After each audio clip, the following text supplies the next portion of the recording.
এই টাকি মাছের ভর্তাটা খেতে এত বেশি মজা লাগে, না খেলে বুঝতেই পারবেন না। একবার হলে বাসাতে ট্রাই করতে পারেন। আসসালামু আলাইকুম, হ্যালো এভরিওয়ান। চুলাতে কড়াই বসিয়ে তাতে মাছগুলো দিয়ে দিব। দিয়ে কিছুটা পানি ও সামান্য হলুদ দিয়ে মাছগুলো সেদ্ধ করে নিব।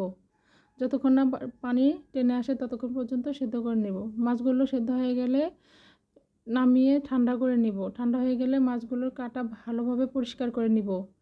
ছোট বড় সব কাঁটাগুলো সুন্দরভাবে বেছে নিতে হবে। কাঁটাগুলো বাছা হয়ে গেলে এক সাইডে রেখে দিব।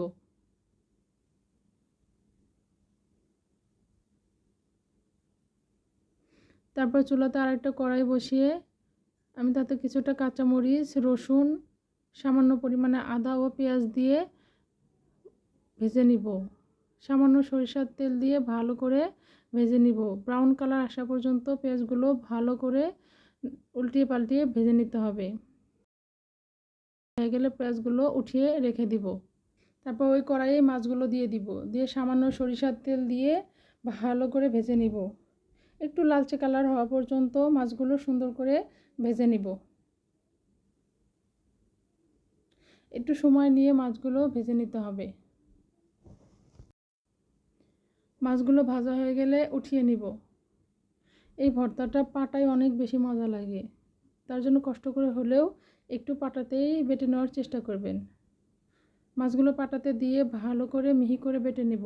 এমনভাবে বাটতে হবে যাতে ছোট ছোট কাটা থাকলেও মিহি হয়ে যায়।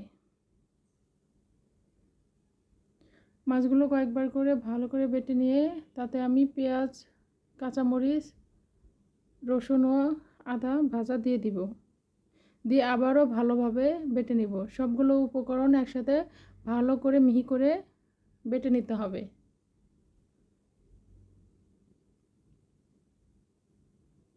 আমি কয়েকবার করে ভালো করে বেটে নিয়েছি। বাটা হয়ে গেলে পরিমাণ মতো লবণ দিয়ে ভালো করে মিক্সড করে নিব। মিক্সড করা হয়ে গেলেই তৈরি হয়ে যাবে মজাদার টাকি মাছের ভর্তা। এই ভর্তাটা সাদা ভাতের সাথে খেতে অনেক বেশি ভালো লাগে। আজ এই পর্যন্তই। আল্লাহ হাফেজ।